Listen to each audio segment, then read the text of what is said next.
Hey everyone, I'm Marina McKean. Welcome to our interview series Behind the Byline, where we get a glimpse behind the curtain at the fantastic writers who contribute to our team. Joining me today is Luke Daugherty. Let's kick things off. So, Luke, what got you into the world of content marketing?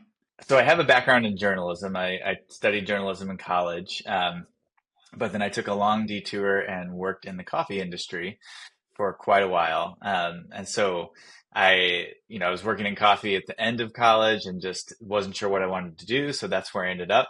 But then through that, I got a lot of experience sort of running just different aspects of businesses, and exploring the marketing side of the business world as well.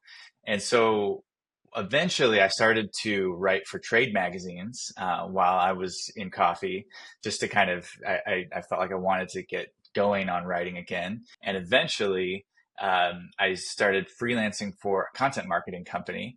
I didn't really know what content marketing was at the time. I wasn't familiar with the phrase, but I had a connection with this company and I wanted to do more writing. So I started doing it. I was writing for sort of business leaders, thought leaders, just sort of ghostwriting for them and sort of learning the ropes of content marketing.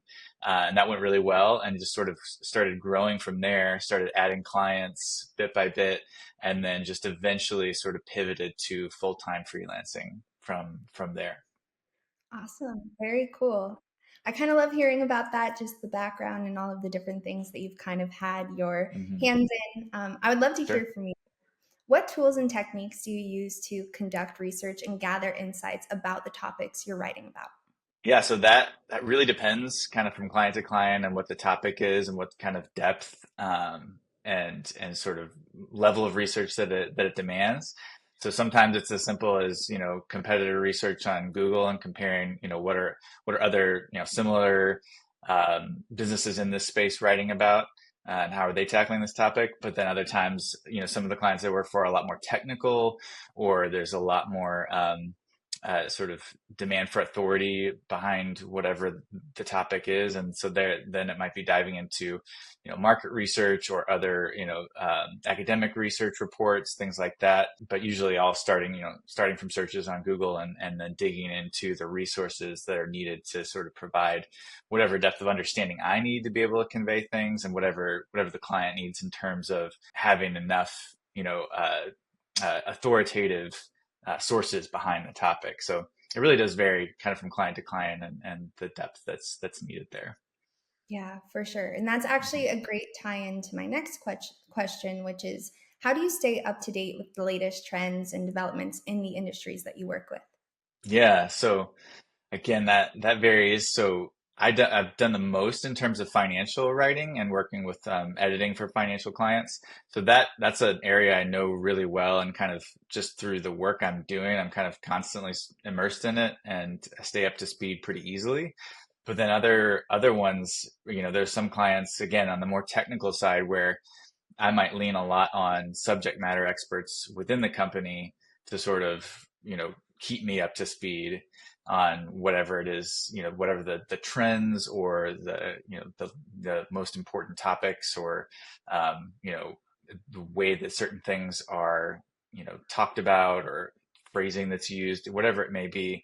But I try to, for any client that I am working with, try to keep at least like a baseline pulse on what's going on in their world, just by, keeping up with content ideation, looking around at, the types of conversations things are popping up in news articles, things like that. Yeah, absolutely. And again, like you said, I know it varies from client to Mm. client, industry to industry, but is there anything that you do specifically to adapt your communication style when you are speaking to different audiences or industries? Mhm. Yeah, for sure. So, it really does range quite a bit. Some clients that I work with, they speak, on a really informal level. Their audience is not, necessarily like highly educated, or they're not as interested in, a deep dive on a topic, and so they want something that's really conversational. And so I'll adapt and sort of speak in that way. But then there's other ones that are, again, a little more academic or a little bit more technical, and they want something more formal, something that conveys kind of a more professional or serious tone. And so I have to kind of shift there. And so I do a lot of that on the fly, but then I'm always kind of checking myself, using tools like Grammarly or something, just to sort of see, hey, is my tone sort of hitting in the right ballpark here for this type of client. And sometimes, depending on what the topic is, or if I'm new to this particular subject, I might need to spend a little bit more time, reading other articles in that industry to understand, okay, how what's sort of the general vibe and general tone of conversation, and how can I shift my writing to accommodate that. Yeah, I love that because, like you said, speaking to someone about coffee may be a little bit different from Yes. speaking to them about finance. So, Yeah, from absolutely. coffee to finance, is there a specific industry that you're most passionate about writing for? These days, it's probably comes down to stuff related to sustainability and green energy. I've done a lot of writing in the last couple of years related to like electric vehicles, EV charging, sustainable transportation, things like that. And those are just areas I'm really passionate about in terms of the impact they can have on a larger level in society. And I find it really interesting to sort of learn about the technology and how things like that are being developed to be more accessible and be able to be, mass marketed. And so those are the topics that I've really taken to kind of pursuing clients in those spaces, because I find that the most interesting, and maybe that has the most potential for impact in terms of areas I'm knowledgeable about and can speak to. So, next question for you. How do you balance your personal and professional life? Oh, that's a good one.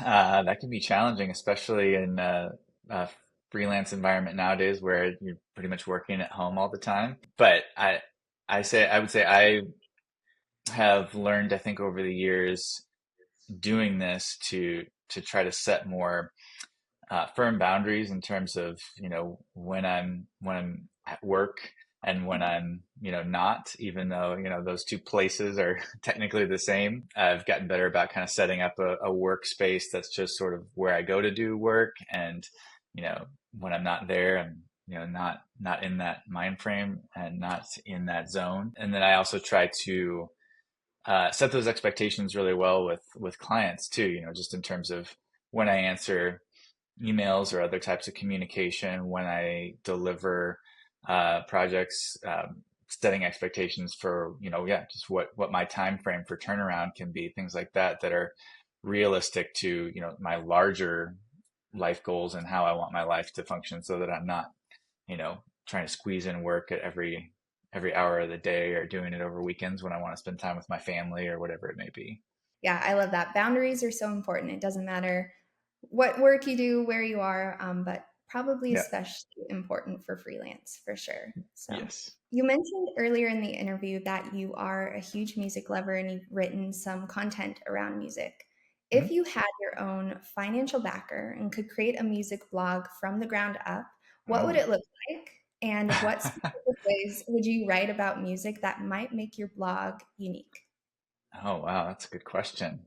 I think I would focus on a lot of the stories behind the artists, I think. I mean, the music itself is interesting, but I think what's always the most interesting to me is kind of the background and the story and the narratives. Whenever I've gotten into an artist, like I dig into their memoir or their biographies, things like that, to understand more about what makes them tick and what's behind it. That's just off the top of my head. No, that was great. Final question for you. What are your future goals and aspirations as a content writer and strategist?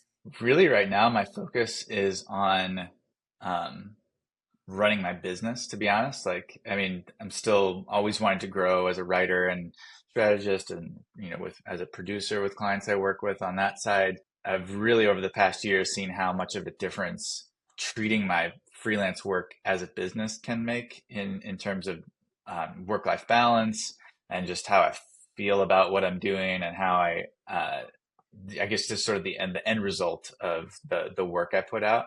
So I'm really focusing on, how do I build this business in a way that's more sustainable? How do I really treat it like a business? And, even though it's just me, run it in a way that is going to be sustainable for the long run, that's not going to burn me out, that's going to allow me to do my best work. And so that's really been a lot about organizing the documents, the way that I track work, the way that I keep up with invoicing, the way that I just sort of run the whole business side of it in a way that's going to be, more effective and productive for the long haul. Awesome. Well, congratulations on the business that you have built, and I am super Thank you. excited to see how you continue to succeed there. Thank you so much for joining us today. We'll be back with more interviews with these dynamic writers and industry leaders. To learn more about our amazing content specialists, visit clearvoice.com.